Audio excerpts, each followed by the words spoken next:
அனைவருக்கும் வணக்கம். நாம் இன்று பார்க்கக்கூடிய வாசிப்பு மெழுகுவர்த்தி வாசிப்பு. இந்த ஒரு சின்னஞ்சிறிய மெழுகுவர்த்தி வைத்து அதற்குண்டான வாசிப்பை தான் நம்ம இன்னைக்கு பார்க்க போறோம். இது ஒரு பொதுவான வாசிப்பு. இதில் வரக்கூடிய விஷயங்கள் உங்களுக்கு எவ்வளவு பொருந்ததோ எடுத்துக்கோங்க. பொருந்தாத விஷயங்கள் வேறு ஒருவருக்கு பொருந்தக்கூடும். ஓகேவா? ஸோ இதில் வரக்கூடிய துளிகள் முதல்ல டக்கு டக்கு டக்குன்னு விழுது. இது பார்ப்பதற்கு எப்படி இருக்குன்னா, ஒரு சங்கிலி உடைப்படுவது போன்று இருக்கு.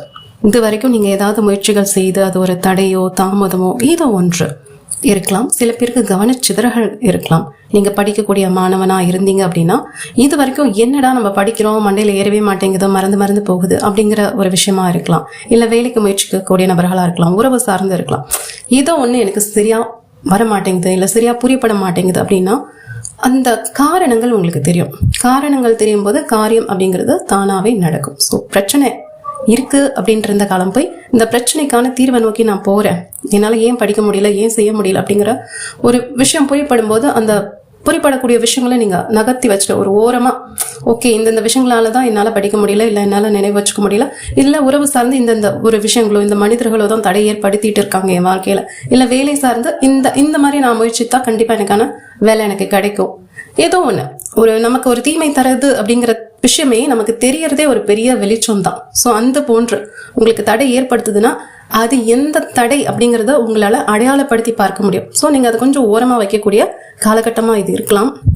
அதே போல அந்த சங்கிலி உடைப்பு, இந்த தீயின் ஜுவாலையை பார்க்கும்போது சில பேருக்கு கொண்டு அவங்களுக்கு ஏதாவது மனதில் இருக்கலாம், யாராவது நம்மளுக்கு ஒரு செய்வினை செஞ்சுட்டாங்களோ, அந்த பிளாக் மேஜிக் பற்றினது இருக்கும் இல்லையா, அது போன்று இருக்கு அப்படின்னா அதெல்லாம் கூட உடைப்படக்கூடிய காலகட்டமா இங்க என்னால பார்க்க முடியுது. எஸ், வாய்ப்புகள் இருக்கு. உங்க வீட்டுல இப்ப நீங்க இருக்கீங்கல்ல, இந்த வீடியோ நீங்க பார்த்துட்டு இருக்கீங்க அப்படின்னா உங்க வீட்டுல ஏதாவது உணவுகள் நீங்க அடுப்பு மீது வைத்து அது தீஞ்சு போற மாதிரி, இப்ப பால் வச்சா பொங்கி தீஞ்சி ஒரு மாதிரி நாற்றம் அடிக்கும் இல்லையா, அந்த வீடே மொத்தமா ஒரு மாதிரி ஸ்மெல் வரும் இல்லையா, கருகின ஸ்மெல். இப்ப சில பேர் வீட்டுல விளக்கு ஏற்றிருப்பாங்க, அந்த விளக்கு தீஞ்சு போய் அது ஒரு மாதிரி எண்ணெய் ஸ்மெல் ஒரு மாதிரி இருக்கும் இல்லையா, அந்த மாதிரி இருக்கக்கூடிய வாய்ப்புகள் கூட இருக்கலாம் அப்படிங்கிறது போல இருக்கு. முக்கியமா இந்த பால் பருப்பு உணவுகள் தான் அதிகமா தெரியுது. ஸோ இது நீங்க நினைச்சிருக்கலாம், என்ன இது ஒரு அபசகுணமா இருக்கே, பால் பொங்கிடுச்சு, அப்படி ஒரு அபசகுணமா ஏதாவது உங்க வீட்டுல நடக்குதுன்னா நீங்க கவலைப்படாதீங்க.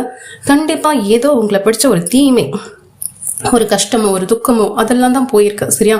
ஸோ இங்க அபசகுணம் மாதிரி என்னால இந்த வாசிப்புல பார்க்க முடியல. கண்டிப்பா ஏதோ ஒரு கஷ்டங்கள் உங்களை விட்டு போகுது அப்படிங்கறது போலதான் என்னால இங்க பார்த்து கணிச்சு சொல்ல முடியுது. உங்களுக்கு இது எவ்வளவு பொருந்ததோ எடுத்துக்கோங்க.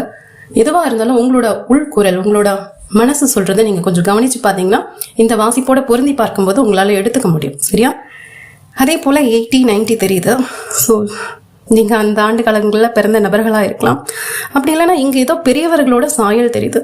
ஸோ சில பேர் வீட்டுல இப்ப 80, 90 வயது இருக்கக்கூடிய முதியவர்கள் இருந்தார்கள் அப்படின்னா அவங்களுக்கு உடல் நல குறைவு ஏற்படுவதற்கு வாய்ப்புகள் உண்டு. ஸோ கவனமா பார்த்துக்கோங்க அப்படிங்கிறது போல இங்க என்னால பார்த்து சொல்ல முடியுது. இப்போ அவங்களுக்கு உங்களோட தேவைப்படலாம். ஸோ கவனம் தேவை. சரியா? இது உங்களை பயமுறுத்தணும்னு சொல்லலை, இங்க என்னால் உணரும் போது சொல்ல முடிய விஷயங்கள். ஓகேவா? அடுத்து வரக்கூடிய 30 நாட்களுக்கு உங்க வீட்டில் வயதானவர்கள் யாராவது இருக்காங்க அப்படின்னா, நீங்க வெளிநாடு வெளியூர் இருக்கீங்க அப்படின்னா ஃபோன் பண்ணி நல்லா விசாரிச்சுக்கோங்க. அப்பப்போ செக் பண்ணுங்க. அவங்களோட உடல் நலம் கொஞ்சம் கவனத்தில் நம்ம பார்த்துக்கணும் அப்படிங்கிறது போலதான் இருக்கு. சில பேருக்கு வேலை சார்ந்த ஏதாவது பிரச்சனை இருக்கு அப்படின்னா ஒரு சுய பச்சாதாபம் இருக்கலாம்.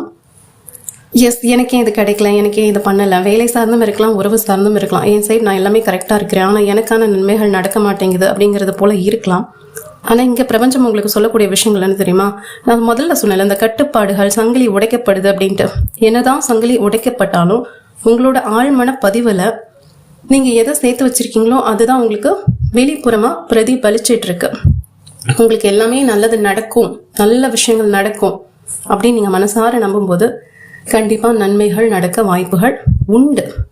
ஆனா உங்க மனசுல எனக்கு எப்படி நடக்கும், இவ்வளவு நாள் என்ன நல்லது நடந்துச்சு, இனிமே நல்லது நடக்க அப்படின்னு ஒரு மாதிரி உங்களை நீங்களே குற்றம் சாட்டிக்கிற மாதிரி, உங்களை நீங்களே தாழ்வாக யோசிச்சு செஞ்சீங்கன்னா அந்த விஷயங்கள் சரியா போக வாய்ப்புகள் இல்லை. இப்ப நான் சொன்னேன்ல, முதல்ல படிப்பு சார்ந்து இருக்கீங்க, நீங்க படிக்கக்கூடிய மாணவர்களா இருக்கீங்க அப்படின்னா கண்டிப்பா இது உங்க வாழ்க்கையில அடுத்து வரக்கூடிய 30 நாட்கள் இங்க எண்கள் பரவலா தெரியுது. ஸோ 30 நாட்கள் உங்களால என்ன பண்ண முடியுமோ டெஃபினட்டா பண்ணுங்க. கண்டிப்பா ஒரு நல்ல விஷயங்கள் இருக்கும். இது மாணவர்களுக்கு மட்டும் கிடையாது, இந்த ஆண்டுக்கான ஒட்டுமொத்த முயற்சியுமே இப்ப இந்த 2026 ஆண்டுக்கான முயற்சி எடுக்கிறதுன்னு சொல்லுவாங்கல்ல, இந்த ஒரு காலகட்டத்துல இந்த மொத்த ஆண்டுல நான் இந்த ஏப்ரல் மந்த் இல்லை இந்த வாசிப்பை நீங்கள் எப்போ பார்க்குறீங்களோ எனக்கு தெரியாது, இது டைம்லெஸ் ரீடிங் தான். ஸோ அடுத்து வரக்கூடிய 30 நாட்கள் நீங்கள் கண்ணும் கருத்துமா உங்கள் வாழ்க்கைக்கு என்ன தேவையோ, அது வேலை சார்ந்த, உறவு சார்ந்த, உடல் ஆரோக்கியம் சார்ந்த எதுவாக இருந்தாலும் அந்த ஒன்றுத்துலேயே நீங்கள் கவனம் கொடுக்கும்போது கண்டிப்பாக உங்களோட முயற்சிங்கிறது திருவினை ஆகும். அப்படிங்கிறது போல் தான் இங்கே என்னால் பார்த்து சொல்ல முடியுது. ஸோ உங்களோட கனவுகளை நோக்கி நீங்கள் பயணிக்கக்கூடிய ஒரு காலகட்டமாக இது இருக்கு. வேலை சார்ந்து வேணும், வெளிநாடு போய் வேலை பார்க்கணும், இல்லை வெளியூருக்கு போய் வேலை பார்க்கணும், என்ன பிளானோ அது நீங்கள் செய்ய ஆரம்பிங்க. இல்லை நீங்கள் இல்லத்தரசியாக இருக்கீங்களா, உங்களுக்கு ஒரு சின்ன விஷயம் பண்ணால் நல்லா இருக்கும்னு தோணுதா, ஸ்டார்ட் பண்ணுங்க. தயங்காதீங்க, பயப்படாதீங்க. இந்த பயங்கிற அந்த அச்ச உணர்வு தான் உங்களுக்கு நிறைய ஒரு பெரிய பாரங்கள் போல உங்களுக்கு முன்னாடி போய் அது நிற்குது, அது ஒரு தடைக்கல்லா இருக்குது. அது வேண்டாமே, அதை தூரமாக வச்சுடுங்க. தூரமாக வச்சுட்டு உங்களோட கனவை நோக்கி பயணிங்க. நிறைய பறவைகளோட இறக்கை போன்று தெரியுது. ஸோ பலவித பறவைகளை பார்க்குறீங்க. இதன் மூலியமா, அது இப்போ நீங்கள் கையில் வச்சிருக்க ஃபோன் மூலியமா பார்க்கலாம், இல்லை உங்கள் வீட்டிலேயே பறவைகள் நிறையா இருக்கலாம், இல்லை நீங்கள் பறவைகள் வளர்க்கக்கூடிய நபர்களாக இருக்கலாம். ஸோ ஒரு சுதந்திரம் உங்களுக்கு கிடைக்க போகுது. இந்த நீங்கள் வாசிப்பை பார்க்குறீங்க, பறவைகளை நிறையா பார்க்குறீங்க அப்படின்னா உங்களுக்கான சுதந்திரத்தை நீங்கள் பெறக்கூடிய காலம் ரொம்ப மிக அருகில் இருக்கு. ஆனால் நான் சொன்னேன் இல்லையா, உங்களோட மனசு தான் எல்லாத்துக்குமே காரணம். இந்த மனசை நீங்கள் எவ்வளோ அழகாக ட்ரெயின் பண்ணுறீங்களோ, அதுக்கு புரிய வைக்கிறீங்களோ, சில விஷயங்கள் உங்களோட சம்மந்தப்பட்ட விஷயங்கள். இப்போ நீங்கள் 1000 பேர் பார்க்குறீங்கன்னா 1000 பேருக்கு 1000 தேவைகள் இருக்கும், சரியா? அந்த தேவைகளை நீங்கள் அதற்கூட ஒரு நண்பன் போல உட்காந்து பேசுங்க. சில பேருக்கு ஈகோ அது கொஞ்சம் இருக்குது அப்படிங்கிறது போல இருக்குது. ஏன்னா இங்கே பார்க்கும்போது இந்த எழுத்துக்கள் தெரியுது, அதன் மூலயமா நான் சொல்கிறேன். ஈகோங்கிறது கெட்டதான்னு கேட்டால் அது கெட்டது கிடையாது. அதுக்கும் நம்ம சில விஷயங்களை புரிய வைக்கணும். உங்கள் ஈகோவை நீங்கள் ட்ரெயின் பண்ணிங்கன்னா போதும். ஈகோங்கிறது தவறான ஒரு விஷயம் கிடையாது. இப்போ இந்த நெருப்பு போன்று தான். இந்த நெருப்பை வச்சு நம்ம என்ன நல்ல காரியம் பண்ணுறது அப்படிங்கிறது இருக்கு இல்லையா? ஸோ நெருப்பு கெட்டதா நல்லதான்னு கேட்டால் அது யார் கையில் இருக்குது அப்படிங்கிறத பொறுத்து இருக்கு.